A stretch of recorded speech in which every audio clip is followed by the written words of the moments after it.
Alrighty, guys, welcome to the asynchronous lesson on wealth and culture, U.S. history. Here with Mrs. Richardson. Welcome. Okay, so this is going to be a mini lesson as per usual. We're going to be covering the lesson in our textbook, Wealth and Culture. It's going to be talking about the antebellum South, kind of getting into things that lead up to the Civil War. So during the antebellum years, wealthy Southern planters formed an elite class. So an upper social class, and they held most of the economic and political power in their region. So it was this minority that kind of controlled how things went in the South. They created standards of gentility and honor, creating ideals of what the proper Southern white man looked like and the proper Southern white woman looked like, and continuing that down into children and sort of the social status of different groups and creating the Southern culture. So in order to defend the system of forced labor or enslaved labor on which their economic survival and quote-unquote genteel lives depended upon, enslaved labor forces were how they were wealthy and elite. Elite Southerners developed several pro-slavery arguments that they used to argue against people who would see slavery dismantled. So we're going to talk a little bit about the structure of white versus Black Americans in the South, and how even white people of different social classes or economic classes in the South often banded together to protect or defend slavery, because as we talked about probably a month or so ago at least, there was this sense of unity among even the poorest white people and the wealthiest white people, that at least they were all quote unquote better in their minds than enslaved Black people or free Black people. So that racism sort of bonded them together. Now, the typical white class structure in the South, even though we talk a lot about the South as having the most amount of slaves, and we often see depicted in films or documentaries white plantation owners having, 20, 50, 100 enslaved people on their plantations. The percentage of people who actually owned slaves or owned more than a handful of enslaved people was pretty small.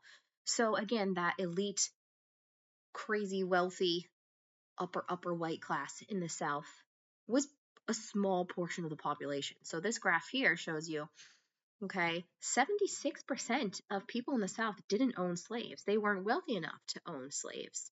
So you're talking a little less than 24% of the population owned all of the enslaved Black people in the United States, of which there were multiple millions.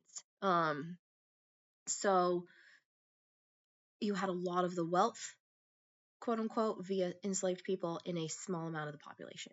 So you've got 17% with 1 to 9 slaves, 6.6% with 10 to 99 slaves, and the percentage with 100 or more slaves was 0.01, a tiny, tiny percentage. Now, as the cotton production increased and the demand for cotton grew, it was one of the main types of fabric that clothing was made from. And it was shipped and traded, cotton fabric, internationally.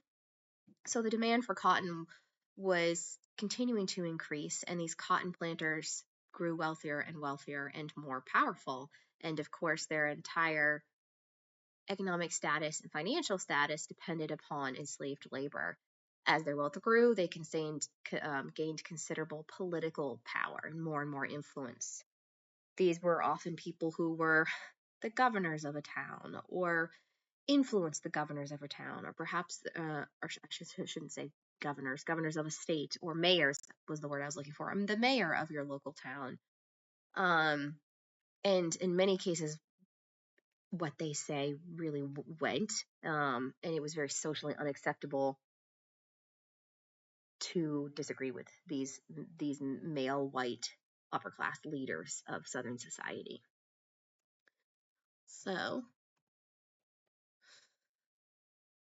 So despite the unequal distribution of this money, non-slaveholding white people shared with white slaveholders a common set of values. This is what I'm talking about when I say they were kind of bonded in what we would also refer to as white supremacy. White people, whether rich or poor, were bound together by their racism.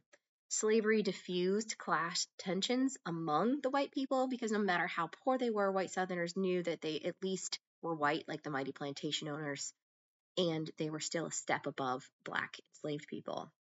And non-slaveholders accepted the rule of these planters because they said, well, they're defending our racial hierarchy. So it was not only did it create an exorbitant amount of wealth and power for the plantation owners, it also helped the plantation owners keep the majority of the population. So, this other 76% who didn't own slaves, obedient and following the slaveholders' idea of what the Southern culture should look like. So you've got 76% of the population who don't own slaves, but they agreed with or accepted the slaveholders having power. I mean, imagine if they had all disagreed, right? There were significantly more of the non-slaveholding whites than the slaveholding whites, so that could have changed things if they didn't all get along. Now, gender roles in the South. This was an especially male-dominated society. In the North, women weren't necessarily typically equal to men, but they tended to have a little bit more independence. Whereas women in the South, and particularly wives or daughters of wealthy plantation owners, were really trained to be obedient. The patriarchal male, that white male, was the ultimate authority. What he said went. So among the white members of the household, the labor and daily ritual conformed to rigid gender delineations or roles. Men represented their household in politics, business, and war. The ideal Southern lady conformed to her prescribed gender role that was largely domestic and subservient. She was under the man, but above the slaves, and her responsibilities was to run the household and serve the male. This was, again, the stereotypical thing here. So oftentimes women would be, the ones sort of managing the running of the household. And what that meant is, if you had a large number of enslaved people, someone had to be delegating what their jobs were, overseeing their jobs, and ensuring, we're having a large dinner with 25 people, on Tuesday night. The wife was in charge of planning the dinner, directing someone to purchase the food, choosing the menu, overseeing it, etc., etc. Let me get rid of this text box here. All right. So with the rise of democracy during the era of Andrew Jackson, slaveholders started worrying about the power of the majority, right? So instead of just the elite class voting, now the other 76% of the poorer white members of Southern society could now vote. And that meant there was power in numbers.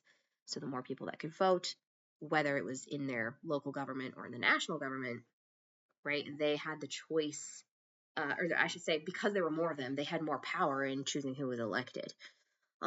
So that small elite group started to worry that if the political power went to a majority in the government that was against slavery, the South would be in danger. So it wasn't just white Southerners who could potentially vote against slavery.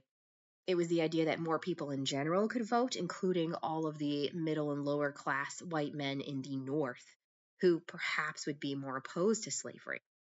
So as the U.S. expanded in the 1830s and 1840s, there was also an abolitionist movement, a movement against slavery. So a small but very vocal or loud group of Northerners were very committed to ending slavery and reached a national audience. So there was more awareness brought to the North of what life was like for an enslaved person, at least the plantation style of being enslaved. There were certainly still enslaved people in the North, but the idea of owning dozens and dozens of slaves and running a plantation with them was a foreign concept to most Northerners. Remember, this was a time period in which the majority of people didn't travel very far beyond wherever they lived. So many people in the North had no idea of what life was really like for white Southerners or enslaved Black people in the South. And so many bits and pieces or writings of the abolitionist movement was about bringing awareness to what life could be like for an enslaved person. So the last thing we're going to talk about are the arguments kind of for and against slavery, or at least for slavery for the sake of today's lesson. So the elite white Southerners had several different arguments for keeping slavery. They argued that the Industrial Revolution had brought about a new kind of slavery, wage slavery, and that this form of slavery, quote, was far worse than the slave labor used on Southern plantations. What does this mean? Well, they're critiquing the wage laborer in the North. So remember, we talked a little bit about the development of factories and mass production, and now people are working 60-hour work weeks for a non-livable wage, so they have to send their children to work. So white Southerners argued that, well, that's even worse than slavery. At least our slaves, we provide them food and water. So that was one argument for slavery. Just kind of an interesting, right? They're arguing, well, it's the lesser evil than what the North is doing. All right. The second one is paternalism. What does that essentially mean? I won't read you all of this, but basically, the concept was that Southerners provided the enslaved people with care from birth to death. And therefore, they were like a parent or like a loving father who took care of them because they, quote, couldn't take care of themselves. Slaveholders took care of the quote-unquote ignorant. In this argument, enslaved people were not capable of caring for themselves, and therefore, slaveholders were doing them a favor by providing them with a purpose and providing them with food and shelter. And then the last argument goes deeper into a theory of racism as being not in people's heads, but like legit biological differences. This theory actually came from someone in the North who was a defender of slavery. Okay, so this was a Harvard professor. He was a professor of zoology and geology. Okay, so just note that those were his specialties. Zoology, which is tied to animals, and geology, which is the study of the earth and rocks and so on and so forth. His theory was that different human races came from separate origins. So rather than we're all descended from a much, much older ancestor, and then, you know, we adapted over time with different skin colors to different climates, or etc. According to this argument, no single human family existed, and Black people made up a race that were wholly separate from a white race. They were completely separate from white humans, and they were a different type of human, if they were human at all. And this basically provided a quote-unquote scientific argument for slavery by arguing that biologically and or I should say biologically and historically, Black people were inferior to quote-unquote white people, and it gave it a quote-unquote scientific background. One popular advocate of the idea posited, what does that mean? One popular person who was a believer in this theory argued that Black people occupied a place in evolution between the Greeks and the chimpanzees, saying they're closer to animal than human. They haven't quote-unquote developed as much as white humans. And again, all connected to this idea that they are less than, that they are more like animals than white people, and that they are being done a favor by being enslaved because it gives them a purpose and they can't take care of themselves. So all of these arguments kind of tied together. So those were the main arguments from the South and some Northerners for slavery. So that's the end of today's mini lecture.